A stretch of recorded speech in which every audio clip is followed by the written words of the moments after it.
Annyeonghaseyo everyone.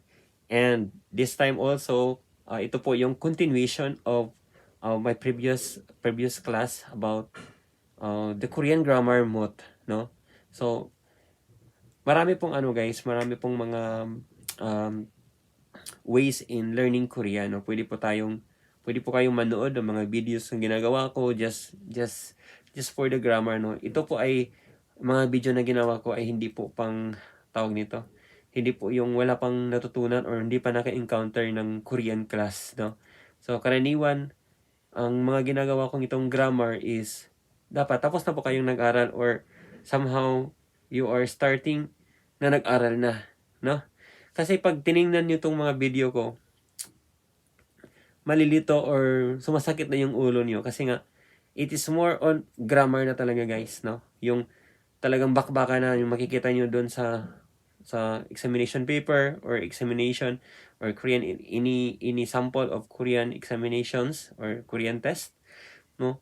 So pag mga medyo wala pang alam, hindi pa aram magbasa or hindi pa tawag nito, not stable pa yung learning, medyo mahirap. But somehow it depends on you and how are you going to study and how are you going to comprehend or to understand with what I have been discussed every time na maglalance ako ng video for this video class. Okay?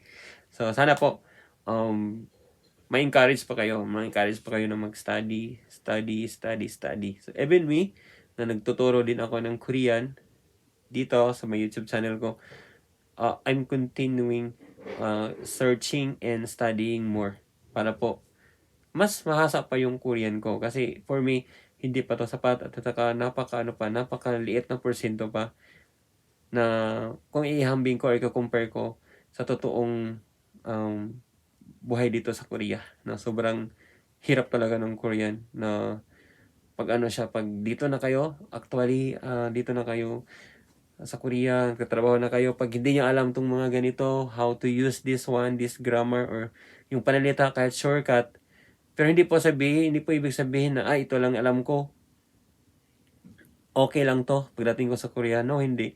Kasi halos lahat ng mga EPS workers na nakarating dito ay patuloy po yung learning nila, no? Araw-araw nilang naririnig, araw-araw nilang na-encounter ang mga ganitong word, ay may ganito pala, kahit shortcut, no?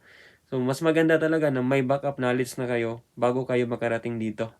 Para po, hindi po kayo matataranta kasi one way, you are not working well with the company or the factory because you don't have that knowledge about what are you going to respond in every command or every instruction na bibigay sa inyo, no? Hindi nyo alam or yung sinasabi na tinatanong lang, no? Kung like halimbawa tinanong na mute, no? Sabi lang na mute kaya, no? Mute kaya. So ilan na yun lahat, no? Meaning ilan lahat, no?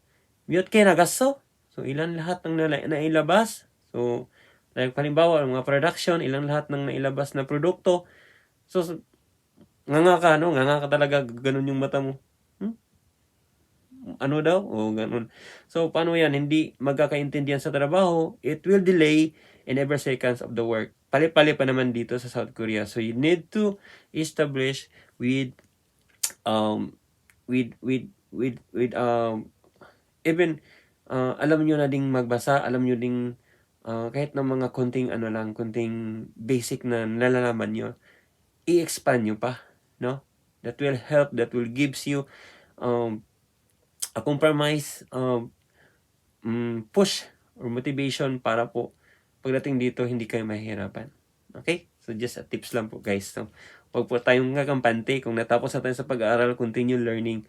Kung pumasa po tayo sa exam, continue learning. Continue reading. Continue listening. Kasi guys, pagdating dito, this will be the reality. No? Mahirap talaga pag wala tayong alam. Pag malmuti tayo, wala tayong alam sa lingwahe, it will lose our dignity. Mawalan tayo ng dignidad na. So, kailangan ilaban natin yung natin, bandera. Kailangan galingan nyo. Okay? So, here we go. Another form of mot, no? Instead of mot, mayroon pa tayong isa pa na a little bit formal than mot, no? Mot, ano ba ang mot? Na grammar, ang mot ay it is a negative word. It's a negative means cannot to do something or or cannot to do something or actions, no? Hindi po niya ginawa po niyang negative yung isang action word or the verb, no? So dito naman the verb yung chimot hada, ito po yung ano natin na chimot hada. A quiet little bit formal than mot, no? Verb pa din yung ang gagamitin natin na ano dyan, no? The verb plus chimot hada. Okay? So, dito naman kabaliktad. Kung kanina yung mot natin is siya yung nauna, mot plus verb. Yung previous discussion ko, mot plus verb. Ito naman, yung verb naman ang mauna. Verb plus chimot hada, no? Chimot hada. No? So dito guys, you have to understand how to conjugate. Paano natin gawing for, present, past tense, or future. Okay? So here, Tony 없었어요. Ton is what? Money. Okay? Money is ton. Ton 없어요. Ton 없었어요. Past tense form of 없어요 is 없었어요. Now, meaning ng 없었어요 is there is no money. There was no money. There was no money. No? Wala na po akong pera. So, ganun sabi niya. Kureso, pabol, or pop, or rice, or food. Sabihin natin na food. No? It is literally, the meaning of pop is rice. Okay? Mok is the verb.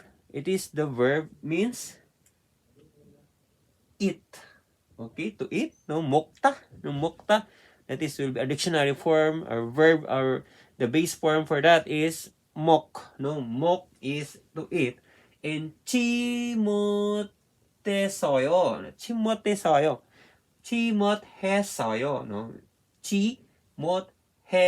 but to read chimotes어요, no, chimotes어요, okay, chimotes어요 is cannot.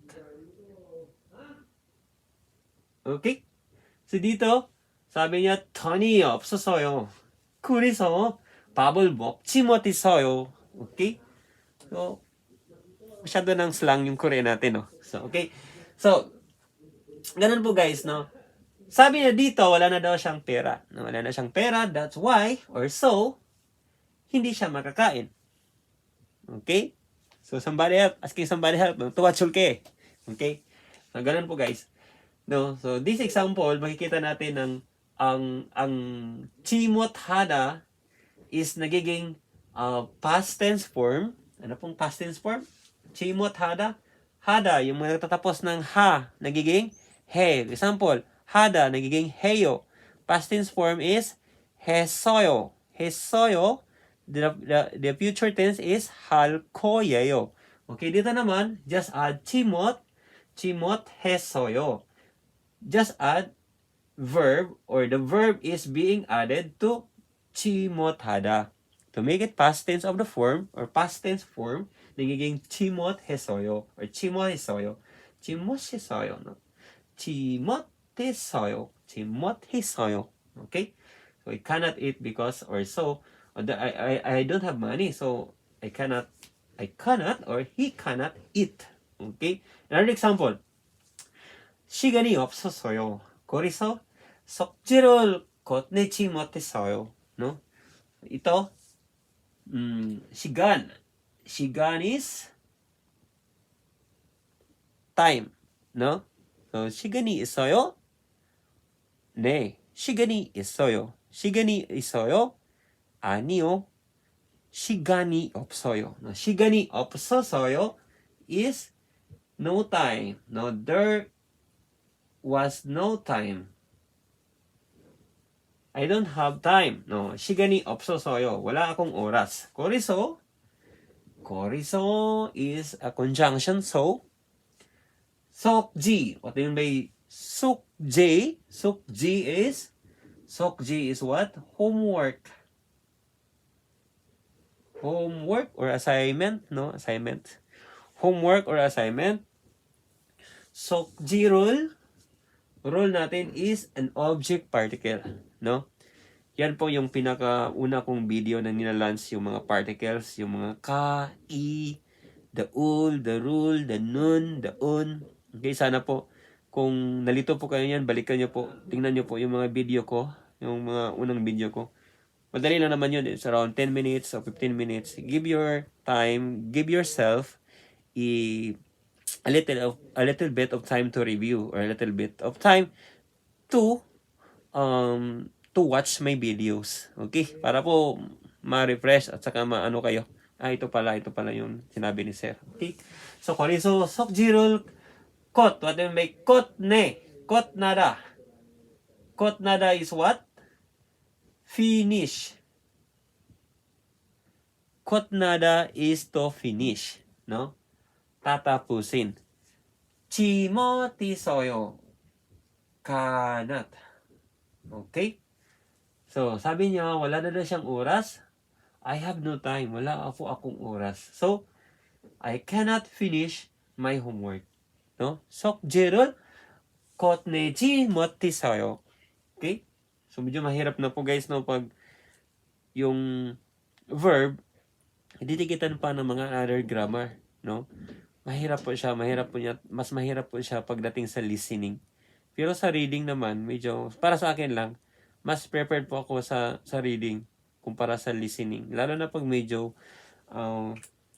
hindi po ganun ka-clear ang boses ng magkakandak ng examination or the record audio rather. Mahirap po talaga. But somehow, halos naman lahat ng audio files for listening is very clear, no? So, minsan kasi, during our time, the examinations, pag nadikit ka po doon sa tulad doon sa Davao City, no, I took that PBT before. Hindi pa ako CBT exam, PBT, paper-based test. Natapat mo ako doon sa may aircon. Na yung aircon na yan is a window type. Medyo maingay po siya, no. Pagdating po sa listening, para bang nahihirapan kang kasi nga sa listening exam kasi sa PBT, no. I would like to share my experience. Mayroon pong nakalagay na audio speaker na maliit, pero maliit nga lang siya, no, pero malakas ang boses. Malakas yung yung volume.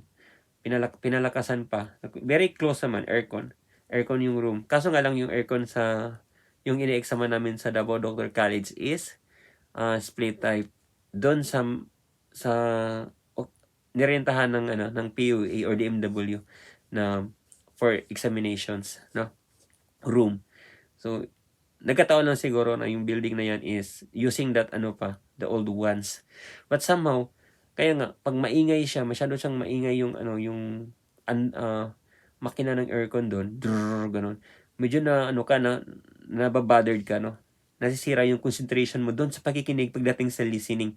Kasi yung reading naman, madali lang intindihin yung ganito ganyan. You have that enough time or enough it is up to yourself in how are you going to understand well. Lalo na pag marami kang backup na vocabulary, you can answer directly or smoothly. But yung listening talaga, kailangan is a very friendly environment, a friendly room na walang maingay. Kaya nga doon sa CBT exam, no? Kasi it is my first time na nag-CBT exam din ako dito sa Korea, no? Which is the KEIP CBT level test exam. I found out na hindi naman siya ganun, no? Sa topic din, sa topic experience ko pala, hindi siya dito sa Korea, Kasi dito naman malamig the time na nag-exam kami. So, hindi pa namin nagamit yung aircon at saka yung split type na aircon. Wala. Or hindi naman split type yun. Sa itaas. No? The ceiling, Yung social dito no? Compared sa atin sa Pinas na more on, ganun yung mga pasilidad, no? Somewhat, facilities in a specific room or the examination room will reflect or will give us convenient or inconvenient for us to take the examination. It depends on that facilities. Okay, hopefully niya lang yung sharing ko, no? So here we go. So dito balikan natin na shigani opsosoyo koriso sokjirul konichi motesayo no konichi motesayo chimot tesayo no chimot hada no Pag marinig nyo ng chimot, meaning cannot, no? Plus the verb, anong verb na dinikit doon? Yun na yun, no? So, another example, onorun, no? Onorun, onul. Onul is today. Onorun, shihom. Now, shihom is what? Exam. No? 오늘은 시험이 합격하지 못했어요. What do you mean by 합격? 합격하다 is 합격하다. 합격하다 is to pass. Okay? 합격하지 못했어요. 못했어요. Meaning, I cannot, no? I cannot pass the exam. I cannot pass the exam today. So, hindi niya po naipasa ang exam ngayon. No? I cannot pass. I cannot pass the exam today. So, maybe, yung rason is, kulang po siya ng preparation, no? So, isa po yan, that is the main reason, no? Isa po yatang main reason yan. The very main reason why you don't pass the examination. We did not pass the examination because you have that a lacking of your preparation for yourself, no? Or maybe there is a little bit disturbance or a burden bad happenings in your life. So maybe like that. Kaya hindi ka nakapagpasa ng exam, no? So 오늘은 시험이 합격하지 못했어요, no? Ganun po, 못했어요 meaning by 못했어요, 못하다, 못해요, 못했어요 is cannot, no? The next, 그 사람을, no? 그 사람, 그 is that, no? That saram is saram person. Pag saramdul, a plural form of that word, meaning saramdul is people, no? It is the singular form, person. Ajik. Ajikdo. Ajik is yet or not yet, no? So ajik. So meaning by ajikdo. So ajikdo. Iji 못했어요. Iji 못했어요 is iji. Ichi. Meaning by ita. Ita is to forget. No? So to forget, the verb stem is it, no? Plus chimoteo is ichimoteo, no? Ichimoteo, meaning is I cannot forget. No? I cannot forget to. Or adjecto. So ito, ano na po siya is somewhat a negative form. Adject is not yet, no? Hindi niya pa nalilimutan ang taong yan. Kusaramol, no? That person. I cannot forget yet, no? I cannot forget yet that person. No, still, or still, hindi ko po nalimutan. Still, I cannot forget that person. No, kusaramol, 아직도 잊지 못해요. 잊지 못해. No, 잊지 못해요. The 잊지 못해 is the very casual and not, polite way. No, pag you form, yung ending or sumnida or you form, it is a polite way. Pag very naman formal or very honorific, use the sumnida, no? Or sayo or siya, or no, depende po sa gagamitin natin na verb. Okay? So sana po may natutunan kayo tungkol sa chimothada, no? Basta tandaan nyo verb, how to use this one. This grammar is you have to construct with verb plus chimothada. So madali lang po, guys, no? Sana po na-gets nyo o may natutunan kayo sa video ito. No? Just keep on studying and learning and pushing yourself and make yourself to attain your success. No, okay? So that's all for this time, and sana po don't forget to review or don't forget to watch my videos for your study references. Okay? 안녕하세요.